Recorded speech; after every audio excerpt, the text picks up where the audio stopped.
तो आज मैं आपको एक अनोखी रहस्यमय कहानी सुनाऊंगा। अगर आप चैनल पर नए हैं तो अभी सब्सक्राइब कर ले तथा कहानी पूरा देखें। अंत में एक अनोखा रहस्य छुपा है। धन्यवाद। तो सुनिए। एक समय की बात है, समुद्र के तट पर बसा एक छोटा सा गांव था जहां रत्नाकर नाम का एक मछुआरा रहता था। रत्नाकर की भक्ति सबसे अलग थी। वह कभी मंदिर नहीं जाता था और न ही उसे कोई मंत्र याद था।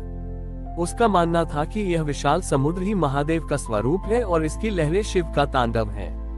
वह हर दिन समुद्र में जाल डालने से पहले एक पत्थर उठाता, उसे पानी से धोता और कहता, हे नीलकंठ, आज जो भी मिले आधा आपका और आधा मेरा। एक बार गांव में बहुत बड़ा अकाल पड़ा। समुद्र में मछलियां कम हो गईं और मछुआरे खाली हाथ लौटने लगे। रत्नाकर का परिवार भी भूखा रहने लगा, लेकिन उसकी श्रद्धा कम नहीं हुई। एक सुबह जब उसने जाल फेंका तो उसे एक बहुत भारी वस्तु फंसी हुई महसूस हुई।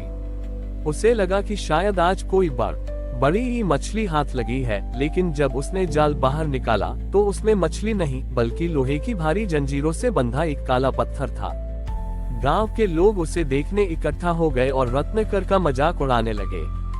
उन्होंने कहा कि तुम्हारी भक्ति का फल देखो, महादेव ने तुम्हें पत्थर दिया है जिसे तुम खा भी नहीं सकते। रत्नाकर ने छोटी सी की बात नहीं मानी। उसने उस पत्थर को अपने घर के बाहर स्थापित किया और अपनी फटी हुई चादर का एक हिस्सा काटकर उस पर छाया कर दी। उसने अपनी पत्नी से कहा कि अगर हमारे पास खाने को कुछ नहीं है तो हम महादेव को कम से कम शीतल जल तो अर्पित कर ही सकते हैं। अगली रात रत्नाकर के स्वप्न में एक वृद्ध साधु आए। उन्होंने कहा कि रत्नाकर, उस पत्थर को फिर से समुद्र की उसी गहराई में छोड़ आओ जहाँ से वह मिला है, लेकिन इस बार अपने हाथ में एक छोटा सा दीपक लेकर जाना। रत्नाकर बिना सवाल किए आधी रात को नाव लेकर गहरे समुद्र में निकल पड़ा। जैसे ही वह उस निश्चित स्थान पर पहुंच और पत्थर को समुद्र में डाला, एक चमत्कार हुआ। पत्थर पानी में डूबने के बजाय तैरने लगा और उस स्थान पर समुद्र का पानी दो हिस्सों में बंट गया। समुद्र के तल में एक प्राचीन गुफा का मार्ग दिखाई दिया। रत्नाकर डरते डरते भीतर गया तो उसने देखा कि वहां कोई खजाना नहीं था, बल्कि वहां महादेव की एक ऐसी प्रतिमा थी जो पूरी तरह से नमक की बनी हुई थी। वह समझ गया कि यह वही नमक है जो पूरे संसार के भोजन का स्वाद बढ़ाता है पर स्वयं को मिटा देता है। महादेव की उस प्रतिमा से आवाज आई कि रत्नाकर, संसार जिसे पत्थर समझकर फेंक देता है, उसमें ही मैं अपना वास बनाता हूँ। तुमने उस पत्थर का तिरस्कार नहीं किया, इसलिए मैं तुम्हें वह वरदान देता हूँ जो स्वर्ण से भी कीमती है। अचानक समुद्र की लहरें वापस आई और रत्नाकर अपनी नाव में था। जब वह गांव लौटा तो उसने देखा कि समुद्र के किनारे अनगिनत कीमती शंख और औषधियां बिखरी पड़ी थीं, जिनसे पूरे गांव का अकल दूर हो गया।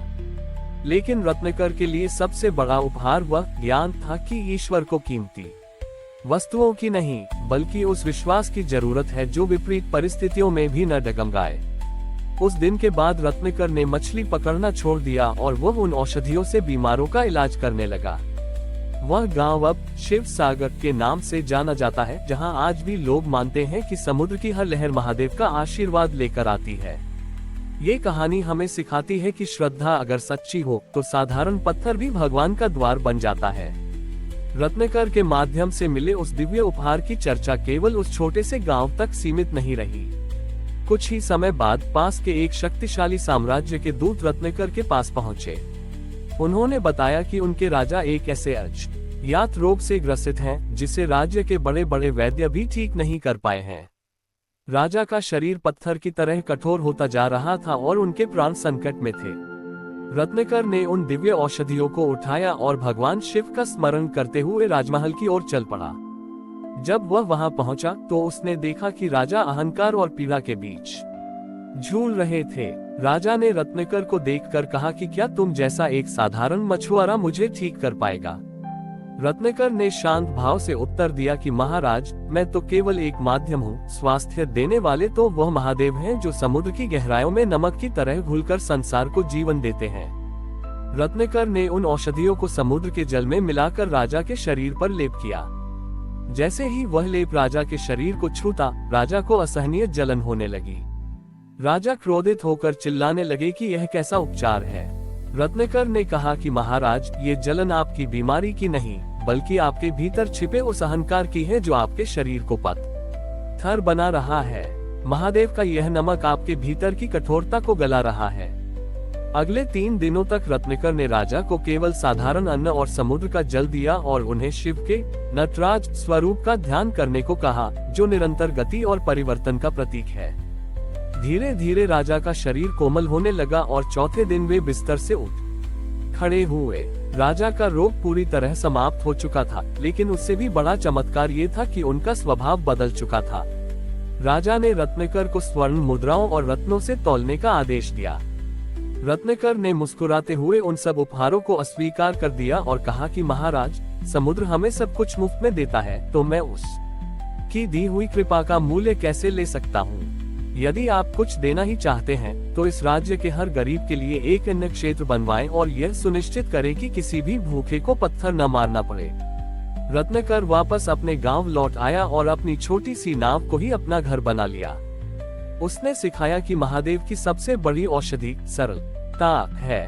वह मछुआरा अब एक ऋषि के रूप में जाना जाने लगा, जिसने सिद्ध किया कि समुद्र की खाराश में भी वह मिठास छिपी है जो जीवन के सबसे कड़वे रोगों को ठीक कर सकती है। हमारी और भी आध्यात्मिक एवं अनोखी कहानियां देखने के लिए हमारे चैनल पर जाएं तथा धार्मिक एवं पौराणिक अनोखी कहानियां हमारे चैनल पर है। कृपया जाके देखें तथा हमारे चैनल को सब्सक्राइब करके रखें और वीडियो लाइक जरूर करें। धन्यवाद।